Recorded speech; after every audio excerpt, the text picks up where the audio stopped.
Hey, all you Arizona lovers. This is the Finding Arizona podcast, episode number 391. I'm your host, Jose. Thank you so much for listening and watching. Today's episode is with athELITE Performance Therapy. We talked to Dr. Johnny. We sat down with him. We chatted it up. We got to get to know him a little bit better, but it's an incredible story. I hope you guys enjoy this episode. It's one that I appreciate from the standpoint of when you're dealing with high performance individuals, you need an individual who's high performing as well. So I hope that you guys enjoy this episode. Always check out the links down in the bio below. We always try and connect you guys with every episode, and that will lead us into the business side. You can hear every episode of our podcast at findingarizonapodcast.com. We make it easy for you guys to connect with us, let us know, chat with us through social media, and that's all under Finding Arizona Podcast. And as a side project or as a side piece for this podcast, we have started now what's called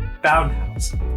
There, if you would like to start your own podcast or you need some help getting off the ground floor, use our services to help you boost and become more efficient at what you do or what you want to do so that you can do what you love to do. And that is something that we want to help out with those around the community, those who are wanting to get their voices heard. Just reach out to us or look us up at the Found House. We hope that you guys enjoy this episode. We are doing a lot behind the scenes. Kiddo right now is doing really well. We're on the fast track to getting into preschool, hopefully, fingers crossed, but we've done some tours.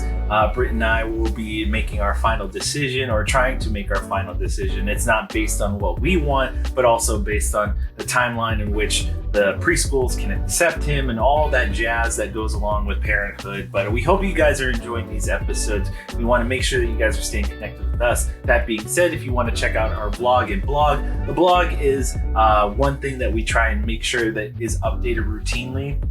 It is something personal to us. It is showing you the life behind the podcast, what each of us is doing on our own, but as a family as well. And the vlog is just kind of our own personal storytelling on family videos, that side. And we try and make it as fun and interesting as possible about what we do. But it is basically family home videos showing you the life and the progression that we do here at home, but also moving into a little bit of the podcast side. You see a couple of events that we participate in, and we hope that you guys enjoy them. Those are all trying to connect to us, who we are as a family and who we are as a podcast. So all in all, just look us up, type in Finding Arizona Podcast in the Googles, and you'll definitely get connected on one level. I hope that you guys enjoy, again, getting a hold of these episodes and making sure that we are doing what we need to do. But so if you want to tell us what we should be doing better, or you just want to say thank you,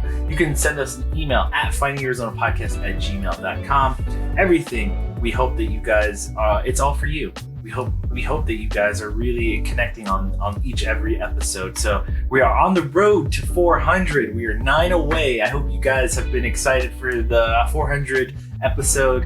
It's going and it's coming fast, and then we're off to 500. And I think either with 400 or 500, we're going to have extravaganza. We hope that you guys stay connected and on our newsletter and on our website to know when that's going to come out. But we have big plans for 400 and even bigger plans for 500. So let's just jump right into it. Episode number 391 with Dr. Johnny of athELITE Performance Therapy. We will catch you on the next episode. And until then, kisses, hugs, and belly rubs to our four-legged friends.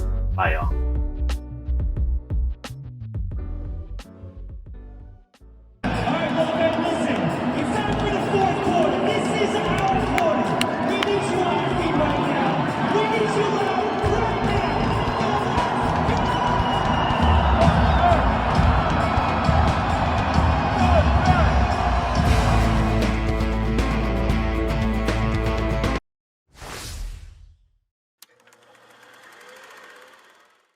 Two, One. Welcome back, everybody, to the Finding Arizona podcast. I'm your host, Jose, and as always, we bring in very special guests. And today, I am very excited to introduce you guys to Dr. Johnny here. And I will let Dr. Johnny introduce you to his business because I want to hear it from his, like, how he introduces himself, just from one being that it is a very, very interesting thing that we're going to be talking about. So go ahead, Dr. Johnny, take it away. Thank you. Thank you for the introduction. Yeah, so I am a doctor of physical therapy. I have a physical therapy practice. It's not your traditional physical therapy practice. It is a cash pay physical therapy practice, and we focus a lot more on sports and performance. Yes. So for instance, right now we're working with the NFL Combine, working on guys' pro days right now, and Nice. then MLB off season. So getting them trained. And then so we do the rehab alongside with the performance training. So very, Nice. very niche, Yeah. not your typical physical therapy clinic. But yeah, it's a ton of fun. And it's called athELITE. Am I saying that right? Yes, athlete. Yep. athELITE. Yeah. So it was just, again, it's one of those things where I'm very incredibly honored that you would, come and join us for a conversation. This in particular being that the fact that it's like sports medicine, and it's you're definitely dealing with high performance clients on that end too as well. Because one of the things that I have never been we've never had a discussion around, and it's one of the questions that I get a lot, is like they ask me, what are some of the people that you'd love to interview most? And my always default answer has been, I want to talk to people who are kind of in this elite performance or elite athlete, elite kind of like in all rounds of what they do for a living, kind of at the higher end, just because it is a different perspective in that sense. You're dealing with one part, the kind of performance aspect, and you're doing your job, you're doing something at the highest level. On the other end of it, I always kind of want to hear how they got there or how they actually end up developing these skills, because those are the types of things that everyone wants to hear or kind of are intrigued about from that end. So I'd love to just kind of ask you the question that I usually ask everyone, which is, give us your origin story. How does one go from being an ASU grad to working with some of the top performing athletes around the globe? So initially started fresh out of PT school. During PT school, I knew I wanted to work in sports. Yeah. I didn't quite know what that looked like. Being young and naive, I was like, I'm going to get out of school. I'm going to go, right to professional athletes, and everything's going to be great. And, the rest is going to be history.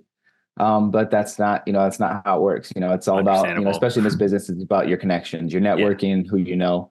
So in the beginning, especially to first get started, I did home health as Mhm. my primary occupation. So I was Okay. going to people's homes, post hospital stays, very, very acute, low level, Yeah. very flexible schedule. So it allowed me to build my business on the side. And so Okay. while I was, having my primary income come from the home health business, I was doing the stuff on the side, getting more clients, marketing, building my gym, things like that, to finally get to the point where I was able to go full time. Nice.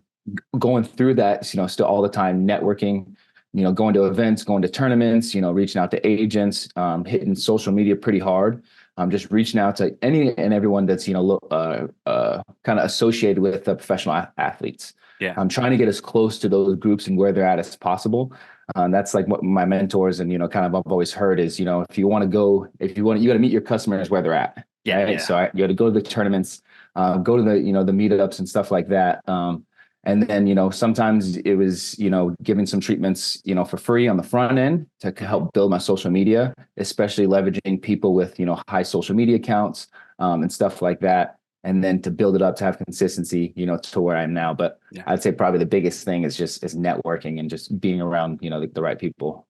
Yeah, I mean, kind of what we've been hearing from our end as far as what we're trying to produce as far as our clientele of, people coming in through our doors, is meeting the people where they're at. And that's a big push for us this year as far as going into live events, face to face, things like that, where you're just in that group setting dynamic and showing what you're capable of, and just allowing the people to understand who you are on the front end and just giving them insight as far as your skill level, what you're capable of in your services and things like that. So we're very in touch with understanding that aspect of it. So I'm very excited because you are like kind of like me where you're persistent. Like if you have a dream, a goal, something that you're looking forward to pushing the envelope on, you have that energy, that persistence, that mindset to kind of that willpower to keep it going and keep it pushing. I love it. So I'd love to just get that kind of first inkling of,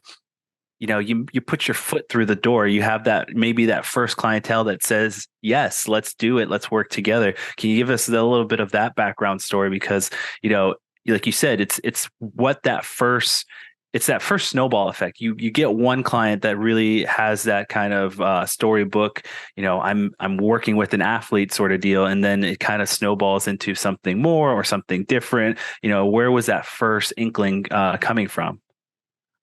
I'd probably say it was from networking. One of my really good coaches and trainers, I'd probably say Chuck Howard. Okay. Very, very great guy. I played with his son, Desmond Howard. But he actually introduced me to some agents and, some agents at basketball agencies. Got it. Where I was able to get connections to work with them during the preseason and off seasons. And that really kind of paved the way. But like I was saying earlier, it's all about who you know. And so I was basically, as I'm doing, is trying to be very loud, trying to tell everyone what I'm doing, talking to them, and also not only, being like self-serving, but trying to help people out. How can I help your business? Reaching out. How can I provide value? Always reaching out to Chuck and Desmond, different trainers, how can I help your athletes? What do your athletes need? Do you need anything, to help your athletes as far as like additional stretches, warm-up routines? Just trying to be as giving as I could, because I know if I was as, selfless and giving as I could, those people around me would see that. And then help me out, as a result. Not that's why I was doing it, but just being a good person and doing those things for the people that also do those things for other people. But like I said, Chuck Howard, the whole Howard family, great people. And I'd probably say that was one of the things that helped me get, on the scene probably. That's awesome. An incredible story too, because it's just that it shows, again, like you were saying, who you know, and just kind of bringing yourself into the fold. The agencies will allow you to kind of really propel forward in the fact that their clientele is just a multiple of names, whatever it may be. But again, I'm like very interested also in the minutia of your daily life, because you're kind of I'm kind of looking at the perspective of the health and wellness in the different sports that they're participating in. And so it's wintertime right now. And I know for a fact that when you're playing out in cold weather versus the summertime when it's nice and warm and your body's at a different temperature and rate, you can actually enjoy or you can actually focus in on different clients of what they're actually performing at the muscle group level. So can you give us a little insight on like the winter versus the summer, what you're focusing on, or what the kind of things that you're looking at just as far as injury or helping them perform better at that level? So when you take it into account, like temperatures, at higher temperatures, you're going to have, more fluid muscles. The molecules tend to, just think about, the properties of gases and molecules at higher temperatures, they move faster. There's more elasticity. You're going to have more responsive as far as, athleticism. When you start like getting in colder temperatures, that's when things kind of start slowing down, especially on the cellular level. Blood starts moving slower, circulations is slower. And then, reaction time gets slower. Especially out, nerve conductivity. You got to, think of all those things. So playing surfaces, how stiff are the surfaces? I don't know if you're paying attention right now to the NFL playoffs, but right now the ground is so hard because it's so cold. And so they're having a hard time with the traction of the cleats going into the ground. So when we think about those things, when we're writing programs and we're doing our rehab, when we go to the field, we got to think about those things. How much time are we spending on warming up? How much time are we spending on our actual output and our power? We have tools and things that we can, software and hardware that we use that'll give us these numbers and give us these data. So it's, constantly measuring, how much output are they having? What's their load, from week to week, taking into account the cold. Are they recovering enough? And then just kind of making sure that they're safe. And so it's the best thing I would say is just having a plan. Yeah. And the good thing with the place with the guys I'm at with right now at Apex is we have a system. It's repeatable. You know what we're doing. You know whether that's hot, that's cold. We use our data and our metrics, to give us to really lean on when we need to have a little bit deeper insight. It's not just like, okay, cool, he's running. Well, yeah, he's running, and it's 32 degrees outside. And the ground's frozen. And so it's like, using these metrics, and using these feedback systems and our hardware, our software helps us to make those decisions and keep our athletes safe and help their performance as we're going through our program in off season. It's so fascinating to me as far as, like, again, you're looking at the climate temperature, and you brought this up as well for the playoffs. The one thing I noticed too, it's not just the athletes, but the tools, the balls that they're using too. It's like if you watch a kickoff in just yesterday's game, you can see it's not the regular bounce that when it hits the floor on a normal temp day, it's not it'll bounce a little bit and jump up. It's a hit the floor and then roll sort of situation where it's not giving you a little bounce and you're looking up and trying to grab it from the single bounce, but it's now just bonk, hit the floor, roll a couple yards, and then you're like either got to be ready for it or you're trying to run after it when it hits in and goes right behind you, sort of situation. So it's it's interesting to kind of like really tailor your performance and what you're trying to do with each individual athlete to what their positions are, and just kind of, recognizing the different muscle groups. There's been a lot of injuries with the knees and with the kind of the legs the past this football season as well. But one of the things that you brought up that I'm totally getting more into as far as my research and as far as podcasting goes is the technology. And technology has been a big push and a big view as far as like AI and integrating it into your actual job, your actual, like what you're using as far as your software to calculate the numbers and bring you results that are going to give you some new insights, some new, ways of working around the performance.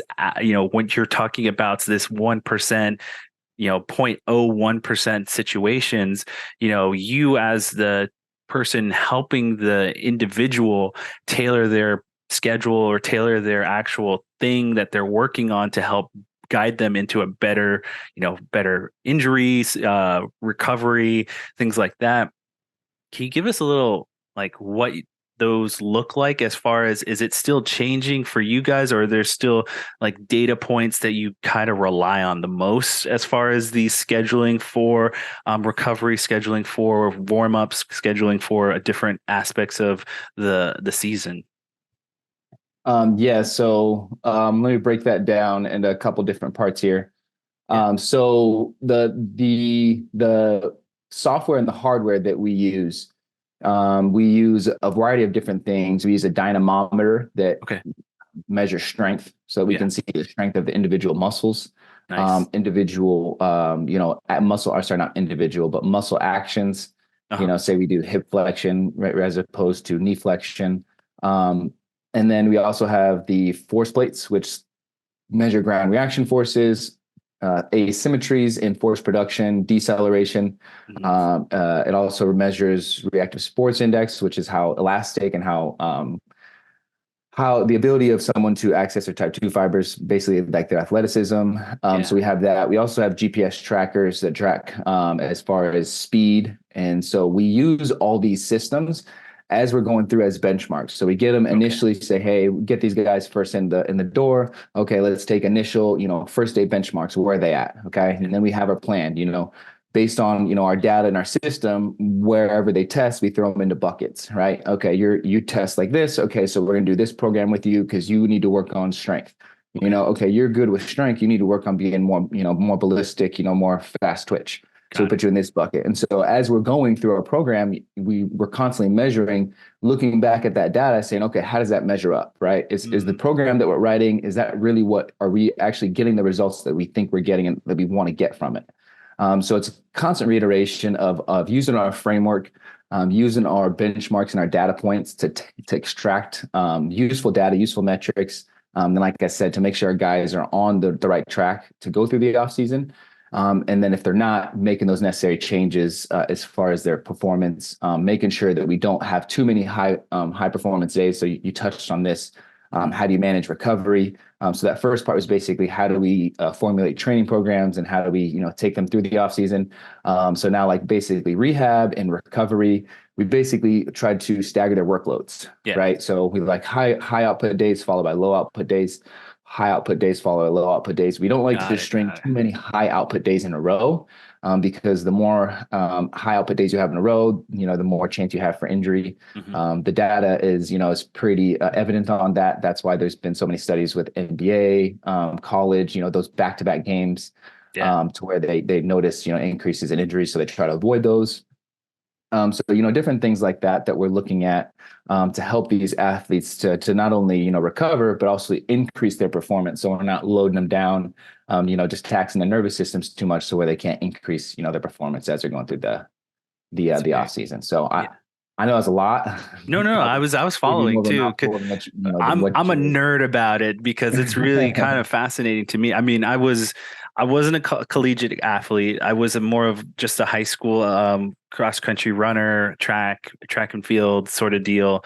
And so for me, it was like, it stems from a place of like pure intrigue as far as when you're performing, because I know I understand what it takes to perform at that level. It's just like, it's a lot. And so you're talking about the input on what you do and the stresses that you do on your body, but what you eat, kind of your daily, like some of these guys, they're spending millions of dollars on just, recovery, food, training, things like that. So you have to take it with, they're high performance. They're like Ferraris, Lamborghinis of, the sports world. That 1%. Yeah. And it's like you're talking, and it's like, they're performing with the other athletes that are at their 1% too. It's like, you're talking about 0.01 second difference of, either you're going to get the finishing, score to help you win, or not, because it's just, you didn't do what it was necessary or whatever it may be. But it's like those all add up to you trying to, ultimately win your sport or ultimately win something. Did your training set you up well enough to make you perform well in those, those spots? And so, absolutely. When we see our guys, playing all games of the season or having, season highs or, career highs, that's when we're like, okay, the proof's in the pudding. The training's working, the rehab's working. We're like, we're on the right path. And so, that's really good, really validating. Those moments like that, it's like, okay, and now it makes it all worth it type of thing, Yeah. Awesome. I mean, that's, again, I know you deal with a lot of like probably people that, you can't really speak about, or like just kind of like their schedule and what may be, but is there any kind of story that brings you joy or positivity as far as, your ability to allow, like you were talking about seeing them perform at that level for maybe the entirety of the season or whatever it may be? Is there some story that sticks out to you that is like a success story? So going back to the Howards, I think they'd be comfortable with me speaking about this because I've speak about a lot, on my profile and stuff like that. I usually don't like speaking about clients because of HIPAA, like you were saying. There's that I can't speak about clients, but the Howards are family. So actually, after Jordan, one of Chuck's sons, one of my really good friends, he actually tore his ACL. He's a professional basketball player. Yeah. So he tore his ACL over in, Puerto Rico. And so, being able to help him rehab through his ACL, helping him get back to 100%, getting back to, even better performing than he was before, being able to help, that family and get back to Chuck and, help his son in that way.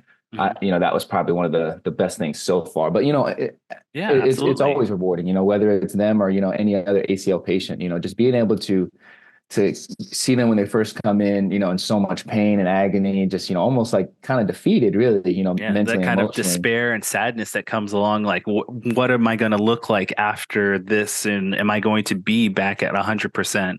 Those are the types of things that you see and go through. I mean, you're dealing with people who've put their livelihood into their bodies, and when it goes and fails on them, it's a desperation, a level of desperation that it's just, unfathomable to those. Some people don't always come back. Yeah, exactly.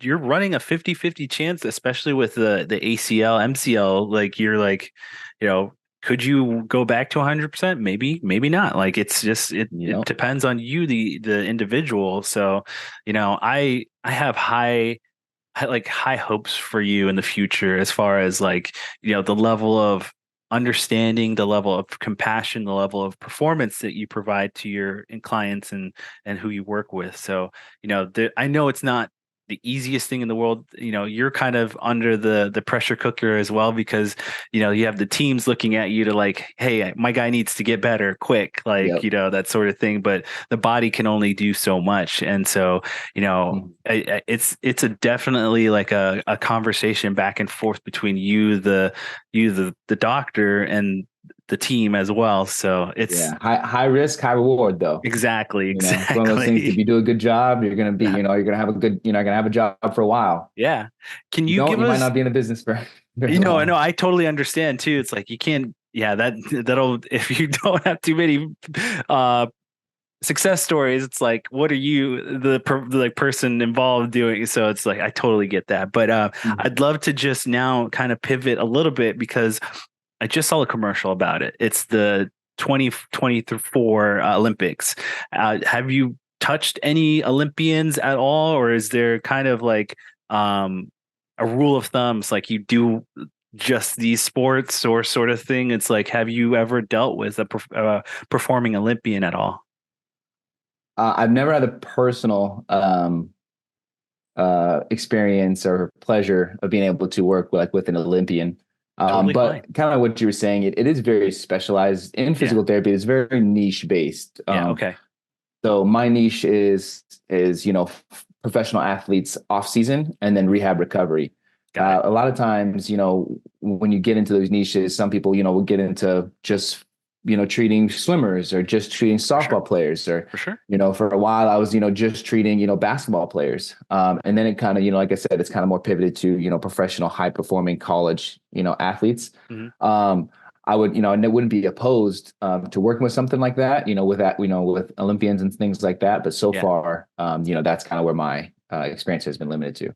Yeah. I mean, and kudos to you for, there's definitely in the sense of like jobs all have kind of different routes that you can kind of go into. So, the fact that you found your niche is beautiful enough. And just, I always ask this because say not yet. Oh, really? Okay. Yeah. I love hearing that. I'm still young, especially working in, physical therapy and, professional sports. Absolutely. With football, there would cross over to track, things like that. So, I'm not ruling out in the future, but, so far, I haven't had the pleasure. Yeah, dude. Man, it's really one of those things. It's like, that's the one thing that really also just brings me kind of joy is like that for you. Every time it comes back around, it's like, there's a level of passion about pride of your country and things like that. But it's like, if you're talking about like people performing at the highest skill set and level, it's like, Olympian, you think about that and you're like, oh man, like they spend years just trying to perform for that Olympic gold. They're probably on stage or viewed maybe 5 minutes total, depending on the sports. Yeah. Some of those track races are 10 seconds. Exactly. 10 seconds. It's just kind of crazy to think about. It's like, there's that level of like, wow, you got here and it's already done. Like it's already done and over with. So, and kind of parallel to that, with the NFL Combine and NFL Pro Day guys we're working with, they have that one day, that one day to max out 40, everything. That 40-meter, dash and that, the bench press, right? Yep. You're not feeling good that day, or it's not your day, you might not test as well, or you might catch fire in a bottle and test very well that day and, catapult your draft stock and all of a sudden, set yourself up for. So that's why, off season and, the prep is so important, especially, in off season, getting to the pros, because your draft position, it's kind of funny, I don't know why it's like this, but it might be some kind of psychological thing, but where you're taken in the draft stays with you throughout your career. Oh, so if you're drafted in the first round, everyone's going to view you as the first rounder. Yeah. Right. If you're taken in the fifth round, you're always going to be a fifth round guy. Even if you make, multiple Pro Bowls or, in the NBA, multiple All-Star games, if you're a late Yeah. rounder, you're always going to be viewed as a late rounder. So, that's why it's such a good, important push to those guys want to get, drafted first round, early rounds. Because if you're viewed as an early round guy, your second, third contract, say you don't perform well on your first contract, it's kind of the back of their head, like, well, this guy's a first round draft guy, maybe we can get the potential out of him. I So, think that's also why Mr. Brady's his performance sticks out so much, being kind of a late rounder and just performing at the level that he did with the Patriots, and it's just kind of amazing, and it sticks out a lot because you talk very, very specifically about just being a late rounder, and now multiple Super Bowls, being the highest kind of best quarterback ever.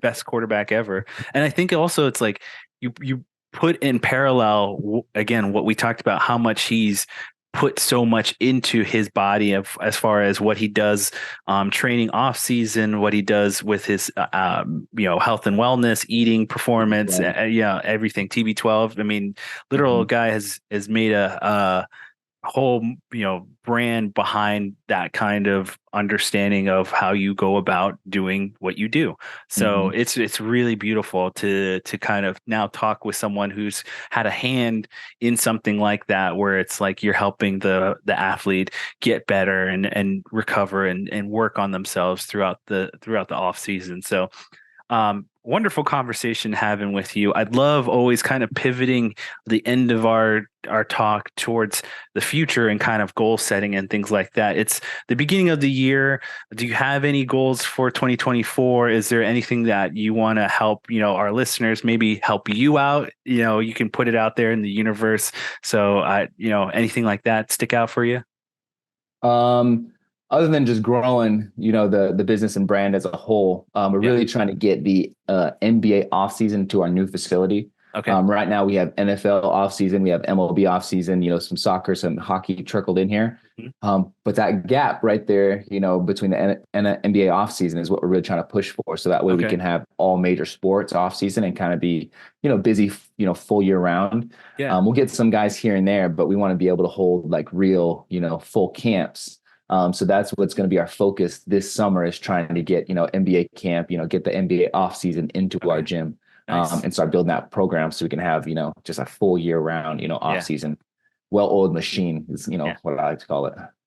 Man, if you could get someone, a Beal or, Booker or someone in there, that'd stick out so much. It's interesting because they, put it in the universe. Yeah, put it in the universe. You speak in it and they will come, sort of deal. So it's like, I have high hopes, man. I hope you're able to make it happen. I know you'll probably have a couple of guys very much interested in after this conversation, but it's just like, again, it's like, I'm, such a fan of where I grew up and being here in Arizona, just have a highlight of, I went to school with,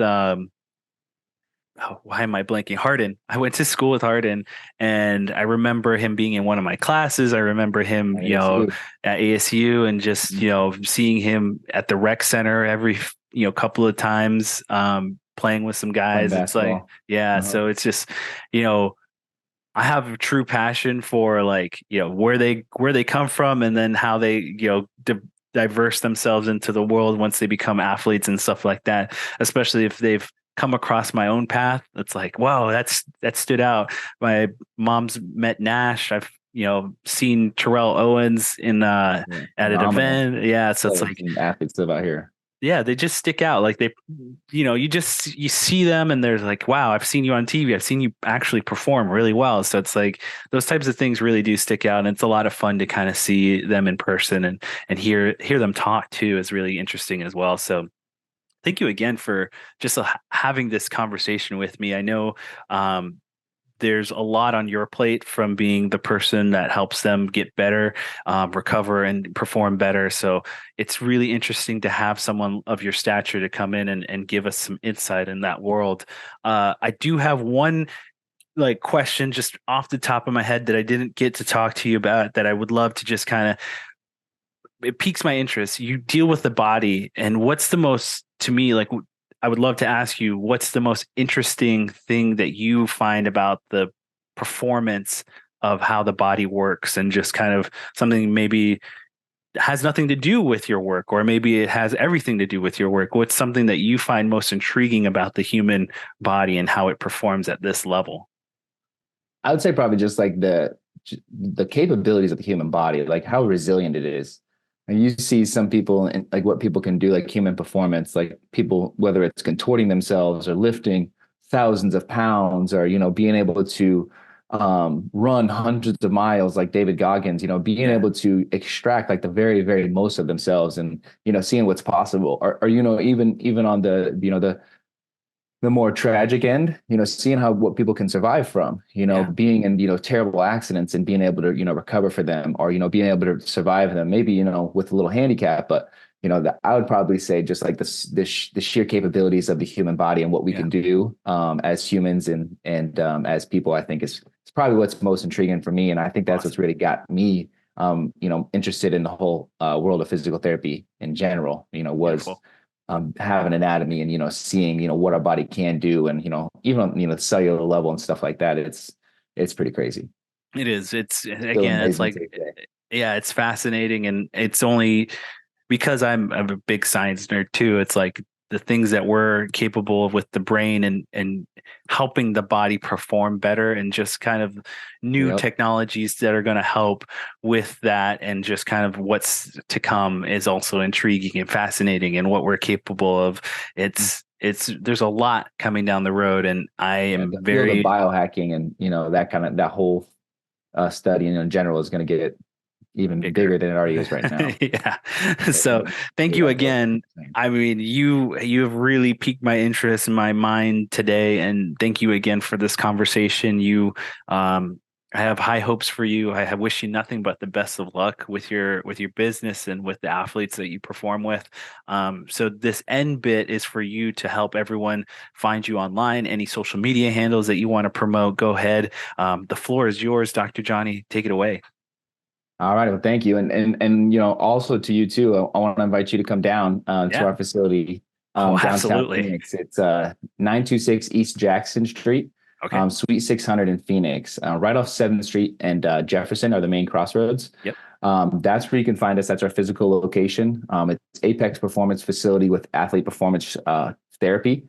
So we have a partnership in that building there. So we have, like I said, the training with the therapy. So come check us out in person down there. Sure. But you can also check me out on Instagram at athELITE Therapy, Twitter, athELITE Therapy. That's and then Athlete Performance Therapy on Facebook. That's where you can find me posting, all my workouts, a lot of my rehab stuff, anything physical therapy, surgery related. If you need any information, that's where you can find me hanging out. Awesome. Thank you again. And I didn't get into that. Yeah, you have a very large facility there that you guys are really working out of, and just it's a very beautiful place to like see. And I think I've been around the area as well too, because it's really an interesting. Yeah, I would love to come in and say hi and introduce myself. And I'm just like thinking about it. I was like, maybe you could help me out with my lower back. Like that's one thing that stuck out with me for a long time, as like my lower back has been a constant issue, or just something that's like kind of sticking out as far as a non-performing issue that I need to get better at. And I've been trying to do therapy for it. It's like, things that are helping strengthen it, and therapies to help mobilize it as well. So maybe you can just hit me up with just a few things. So I will definitely check us out. I got you. Come in. Thank you. Appreciate it. We do have an outro here. You can hear every episode of our podcast at findingarizonapodcast.com. We're all throughout social media, Finding Arizona Podcast, Twitter, Instagram, Facebook. Let us know who you want in next. Last but not least, we always say kisses, hugs, and belly rubs to our four-legged friends, and we will see you next time. Good night, y'all. Thank you for having me.